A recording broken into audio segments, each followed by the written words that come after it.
It was late October, the kind of evening where the wind rattled the old window frames and the smell of rain drifted in through the smallest cracks. I had just finished dinner and was cleaning up the kitchen while my husband, Michael, was away on a business trip. His 19-year-old son, Daniel, was upstairs, or so I thought. Daniel had recently moved back home after a difficult first semester in college. We'd always maintained a polite, somewhat distant relationship. I wasn't his biological mother, and we both respected that boundary. Still, I cared for him deeply, even if I didn't always know how to show it. As I wiped down the counter, a faint sound reached my ears. It wasn't the normal creak of the house or the patter of rain. It was sharper, a metallic clink coming from the garage. My first thought was that Daniel might be tinkering with his bike again, but the sound that followed, a quick slam, like a drawer being shut in a hurry, made my chest tighten. The garage was Michael's private space. He kept work equipment in there, along with some personal items he never let anyone touch. Curiosity mixed with a pinch of concern. I grabbed a flashlight, the power in the garage was temperamental, and walked toward the door. The moment I opened it, the beam of light cut through the dim space and landed on Daniel.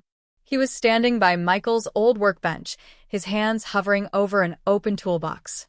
Inside, I saw a stack of old photographs, a small wooden box, and Michael's wristwatch, the one he never wore but always kept safe. The sight stopped me cold. "Daniel, what are you doing in here?" I asked, my voice more shocked than angry. He turned slowly, his face pale, mouth opening as if to speak, but no words coming out. After a long pause, he finally said, I can explain." I crossed my arms. "I think you'd better." He closed the box gently, almost with reverence, and took a deep breath. "I wasn't stealing," he said quickly. "I was looking for answers." I frowned. Answers to what? His eyes darted to the floor before meeting mine again. About my mom. My real mom. The air seemed to still around us. Michael rarely spoke about Daniel's biological mother, and I only knew fragments of the story. She had passed away when Daniel was very young, and her absence had always been a silent presence in the house. Daniel went on, his voice trembling slightly.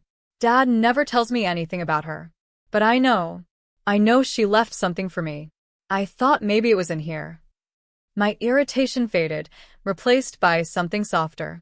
"And did you find it?" I asked quietly. He hesitated, then opened the small wooden box again. Beneath the wristwatch was an envelope, yellowed with age, with Daniel's name written in delicate, looping handwriting. He stared at it for a moment before saying, "I didn't open it yet." I was surprised. "Why not?" He shrugged, his voice low. "I wanted someone to be with me, just in case it's not what I hoped." A lump formed in my throat. Without overthinking it, I said, "Let's open it together." We sat side by side on the workbench, the smell of motor oil and rain filling the air. I carefully tore open the envelope and unfolded the fragile paper inside. The handwriting was neat, but slightly faded. It read, "My dearest Daniel, if you are reading this, it means I couldn't be there to watch you grow up. But you must know that you were, and always will be, the greatest joy of my life. I hope you inherit your father's strength and his kindness. And I hope one day you meet someone who loves you the way I loved him. With all my love, Mom." By the time I finished reading, Daniel's eyes were glassy, and his jaw was clenched tight, as though he were holding back a tidal wave of emotion. Without thinking, I reached over and held his hand. "She loved you so much, Daniel. More than words can ever say." He swallowed hard. "I don't know why Dad never showed me this." I sighed.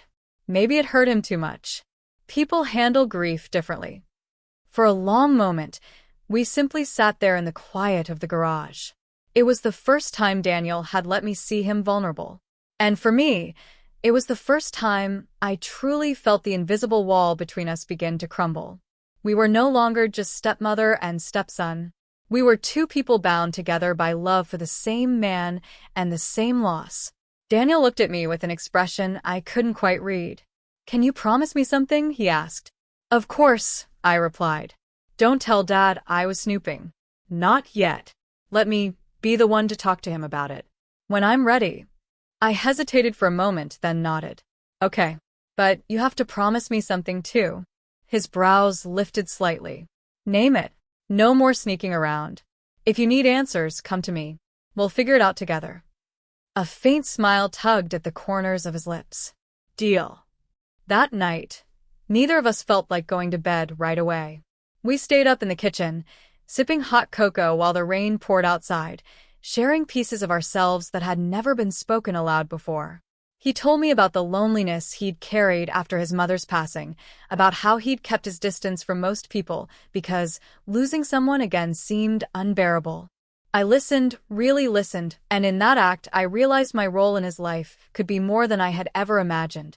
I had thought my purpose was simply to support Michael, to stand quietly in the background of Daniel's world. But now, I saw that I could be something more, a safe place for him to land. 2 days later, Michael came home. He looked tired, suitcase in hand, but his face lit up when he saw us together at the breakfast table, laughing over some silly story. What's going on here? He asked, amused. You two look like you've been plotting something. Daniel chuckled. Nothing illegal. Just talking. Michael smiled, though I caught a flicker of surprise in his eyes. He wasn't used to seeing us like this.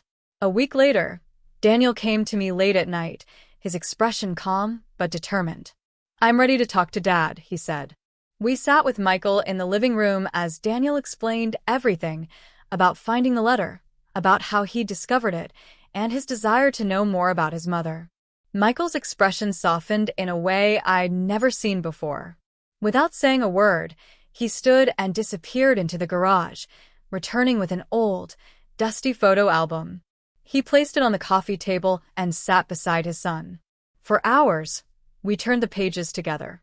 Daniel asked question after question, and Michael answered each one with a mixture of nostalgia and sadness. He told stories that made us laugh, stories that made our eyes sting with tears. It was as if the letter had unlocked a door that had been locked for years, one that led to a part of Michael's heart he had hidden away. From that night on, the atmosphere in our home shifted. Daniel no longer hid away in his room. Michael spoke more openly about the past, and I found myself included in conversations and moments that once passed me by. Our bond as a family grew stronger, shaped not just by the good times but by the vulnerability we had shared. One evening, as we sat on the porch watching the sunset, Daniel turned to me and said something I'll never forget. You know, if you hadn't caught me that night, I think we'd still be strangers. I smiled at him, my heart full. Then I guess I'm glad you were caught red-handed. Life changes in moments, sometimes loud and chaotic, other times quiet and unexpected. That rainy night in the garage, I thought I had caught my stepson doing something wrong.